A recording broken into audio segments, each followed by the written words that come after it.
Again, 105.5 FM, 1320 AM, cable 25, and country.am. Around this time every Monday, we have Sheriff Palmer with us from the Cherokee County Sheriff's Office. And good morning, Sheriff. Good morning. How are you doing this morning? I'm doing well this morning. Enjoying all the pollen floating around. Yeah. We had a great weekend. The weather was just wonderful, but that pollen, I tell you what, it kind of gets you down. Yeah, we had a nice rain on Friday. Right. The bad thing about that rain, though, is when it leaves out, that pollen comes back out again. Right. And you think it's going to be all nice and clear and fresh, and then all of a sudden the trees put out again, and it's awful. Right. I think it was Thursday. I guess it Wednesday or Thursday one. I think it was Thursday. I mowed and weed-eated and stuff around the house and did a lot of yard work. And by the time I went to bed that night, my eyes were swelled shut. I couldn't hardly go. But my catch-22 is, and I think for a lot of people out there, if I take a lot of those allergy medicines, right, it knocks me out, and I don't feel like doing anything. It just kind of keeps me in a daze all the time. So I have to weigh my options, whether I want to be awake and stuffy or whether I want to be knocked out and clear.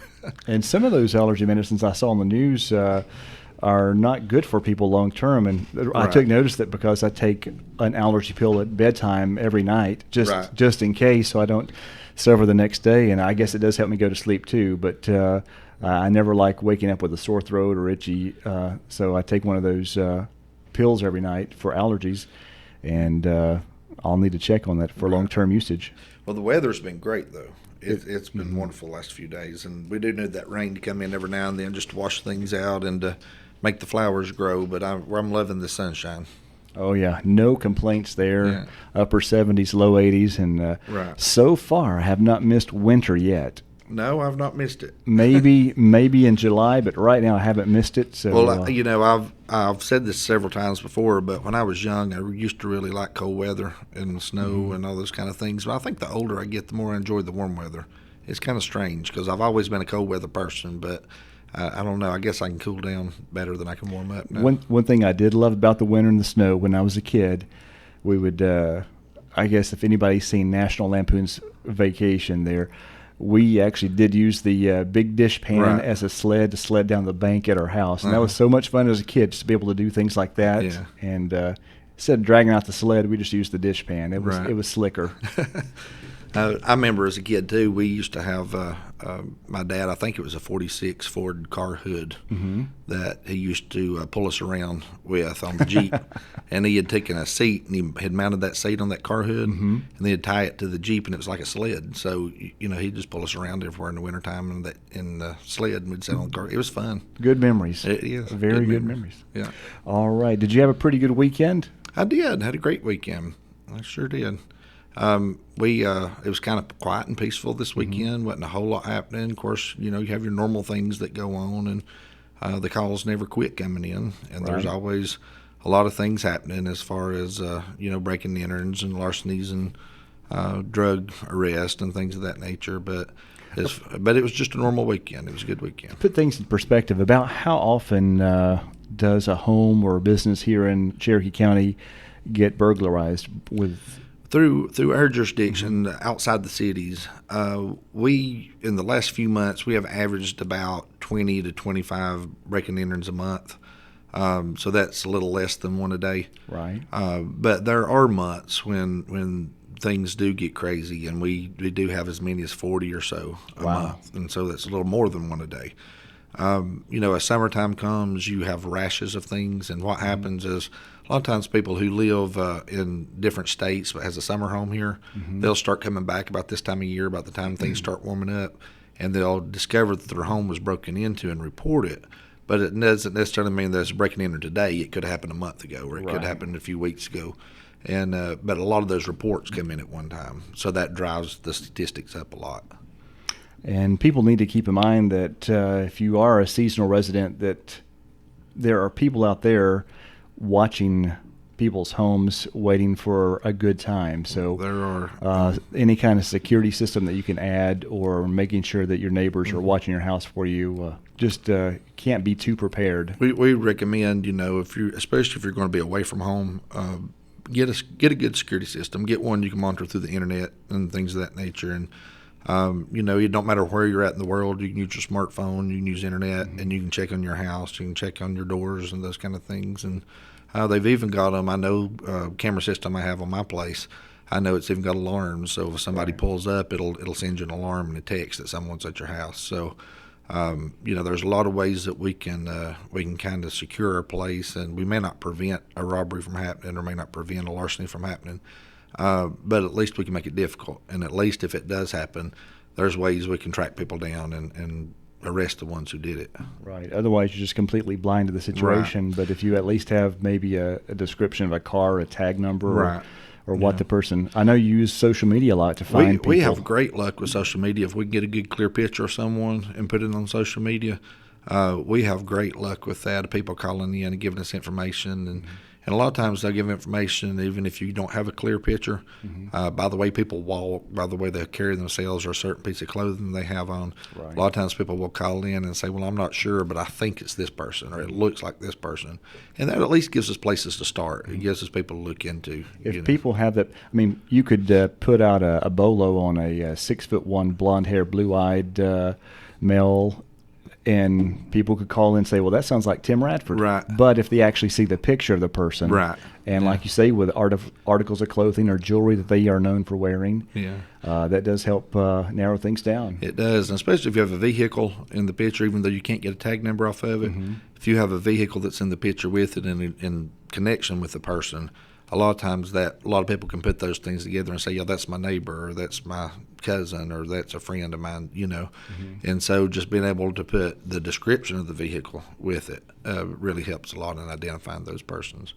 But as we're talking about that, and one of the things I really want to stress to people is to be sure, you know, for your valuables and things at home, get good descriptions of your valuables, get good descriptions of your tools, serial numbers, things of that nature.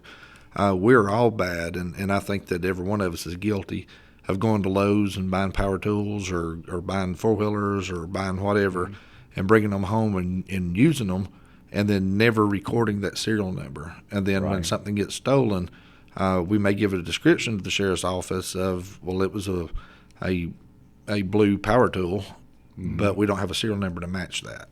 And what we run into a lot of times is we have people who call and say, well, you know, I heard that so-and-so was selling my tools that they stole. Well, what kind of tools were they?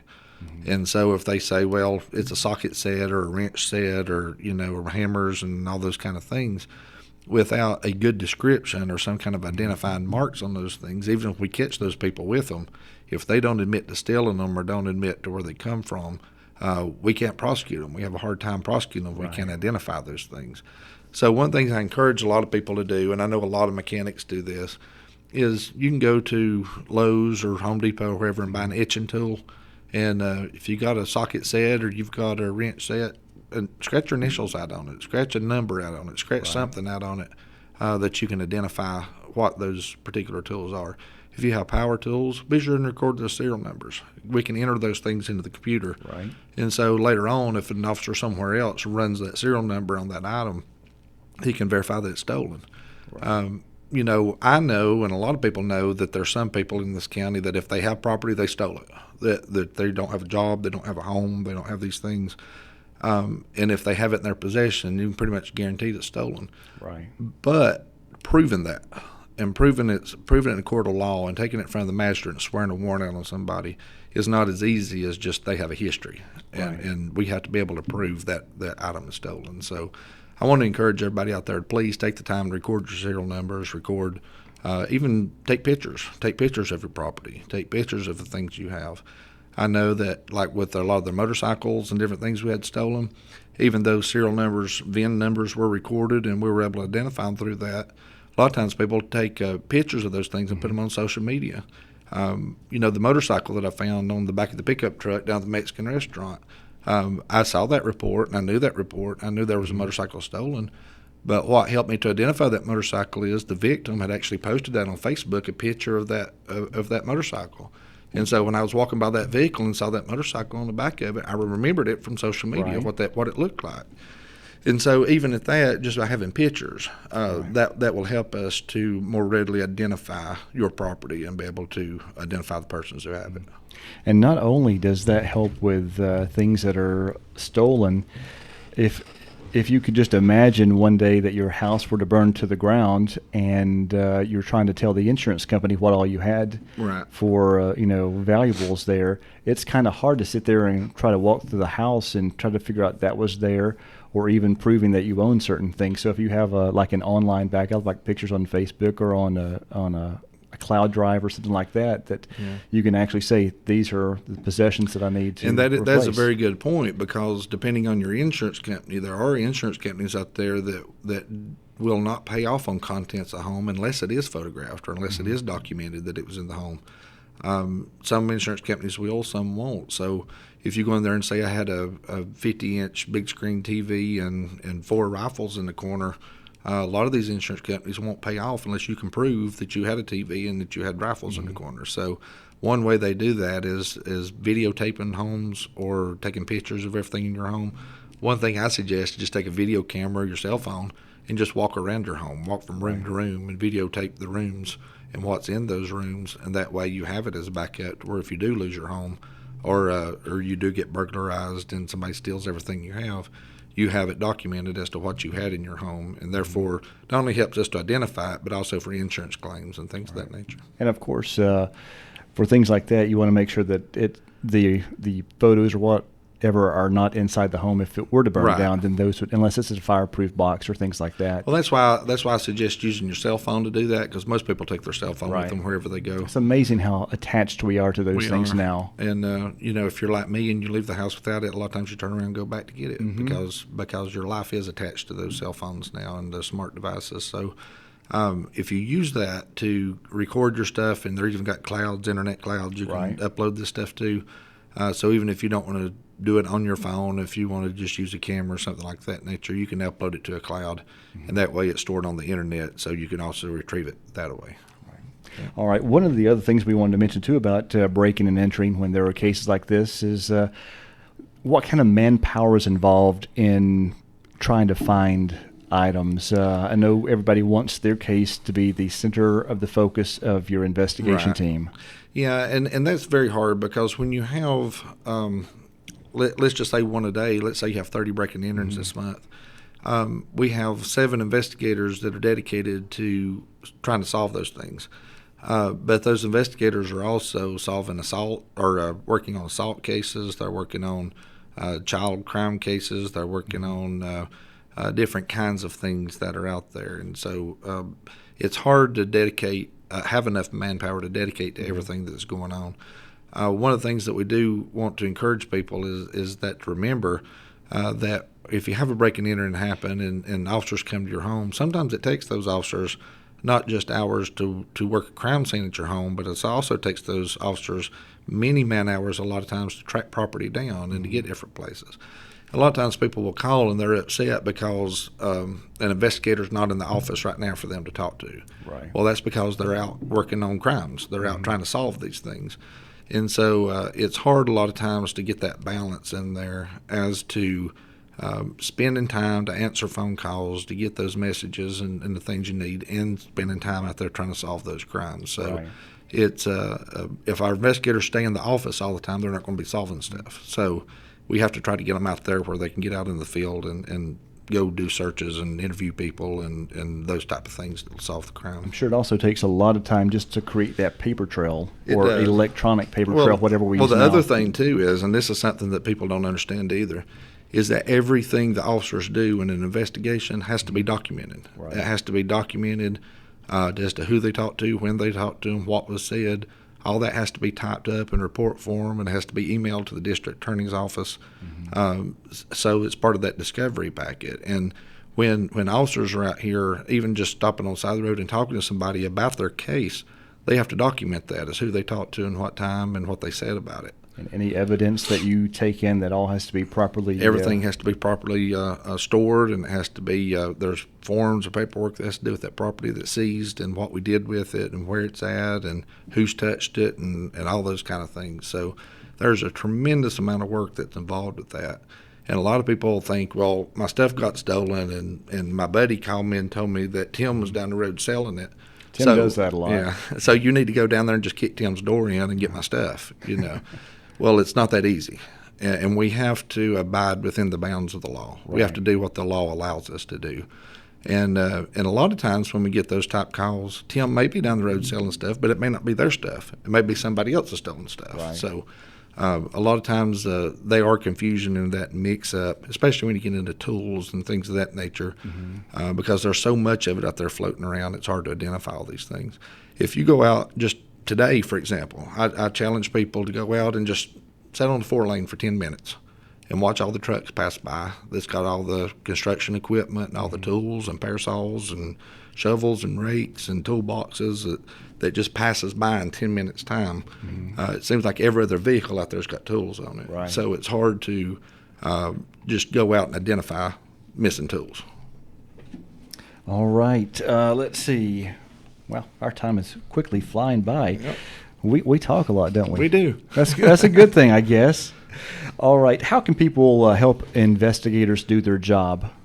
Well, like I say, the biggest thing is getting those serial numbers, making sure you have those things, and reporting things that you hear. There's a lot of the people out here that's selling this property, that's selling drugs, that's doing these things that we know they are. We know they're selling property. We know they're selling drugs and things. But going back to that manpower issue, it's just physically impossible to get to everything out there. Right. It's physically impossible to get to every neighborhood, to get to every home, to do all the things that need to be done. And so we encourage people to be the eyes and ears for us, to report things when they see it. When their neighbors, or a lot of traffic moving in and out, and there's a property being sold, go ahead and report it. Call down there and report it to us and let us know what kind of property that you saw being traded or sold. We may not can get to it right this second, but we can use all that information that's been brought down to solve cases and to track leads back down. What's the most efficient form of communication between like the public and an investigator? Calling on the phone, emailing information back and forth? The best way is to call the sheriff's office and to leave them a message on the phone. A lot of people get upset because, like I say, there's not an investigator sitting there taking their call when they call. But you can leave your message. Leave your message on their voicemail on the phones. A lot of them gets it in the field. A lot of them can access that through their smartphone. Right. A lot of them has their, depending on where they're at, if they're in cell service range, has their phone rerouted to their cell phone. So if they're out within cell phone range, you can call the office, and sometimes that reroutes back to their cell phone. So there's the best way is doing that is calling the office, and if no one is there to take your call, leave that information there for an investigator, and it will get to the appropriate person. All right. Let's see, we have the Kids Fishing Day coming up soon. Yeah. Tell us about that. Well, last year we did like a mini conservation day. Right. And so this it's coming up here in about 2 weeks, 2 or 3 weeks now. I think it's about the middle of May 14th or something, I believe. Okay. I can check my calendar, but we did kind of a mini conservation day on that, and it was a great success last year, and people loved it. Yeah, it's May 14th. May 14th. That's when our Kids Fishing Day is, and it's on Saturday. And so what we do is we spend a day just letting the kids come out and spend time fishing in the pond, and we're going to do it a little bit different this year. We're going to set things up a little different. We're going to have our vendors, our food vendors and stuff up toward the front. The Fraternal Order of Police come down, and they do a fundraiser for that, sell barbecue plates and things of that nature, hot dogs and those kind of things. Kids eat free if you're under 12. Kids get a free hot dog. You don't have to pay for it. Get to come down and fish, and we'll have some other things set up as far as last year we did canine demonstrations. We had wildlife there that helped doing some shoot things. We had Murphy and Andrew shoot teams that were there with bow shooting, and I just had a fun day, just a good day to get out and enjoy nature and let the kids know that there are things to do to occupy your time, that you don't have to be breaking into houses and selling drugs and all those kind of things. That we want to get people involved in something, get the kids involved in hunting, get them involved in fishing, get them involved in outdoor sports that would kind of take up their time and keep them busy when they don't have anything else to do. Kids are very impressionable at a young age like that, so if you can get with them and teach good values early and let them explore the world, then they'll remember that. Yeah. They also remember the bad things too. We're actually, we've got a little pond set up under the big pond, and I think what we're going to do this year, we're going to do a little bit different. We're actually going to stock that little pond also, and so the extremely young kids, the ones that say 6-year-old and younger, they can go to that little pond and fish, and that way they're not having to compete with all the big kids and teenagers and stuff. That's a good idea. Around the big pond. So we're going to try to set that up a little bit different, and that way more people can be available to get around and to fish and do those things. Also, I want to just remind the parents. I know we do this every year, and I know it's fun for everybody, but just remind the parents this is for the kids, and it's for the kids to have fun. And, every year we see people come in with 5- and 6-year-old kids, and dad leaving with a stringer of 20 fish on it, for that he caught. And so even though it's good to get in and help them and have fun, and let the kids reel stuff in, we do want people to understand that this is conservation, and this is trying to have a fun day and all those kind of things. It's not a competition to see who can catch the most fish, So we want to make sure that people understand this is for the kids, and make sure the kids are the ones that enjoy it. Very good. Yeah. All right. Tell us about the volunteer program. I know you've been working on that quite a bit for volunteers. Right. We are now taking applications for volunteers at the Sheriff's Office. We're running a 10-week program. As soon as we get our applications, they're already starting to flow in.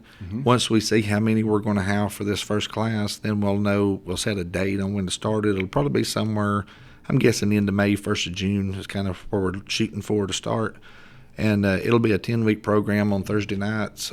Be one class every 10 weeks, or one night every 10 weeks. Okay. So they will have, like maybe the first night, I will teach the first night. It'll be about the history of the Sheriff's Office and what sheriff is, and kind of letting people understand the role of sheriff and what the sheriff does, and kind of what the office is designed to do, and being a constitutional authority and all those kind of things.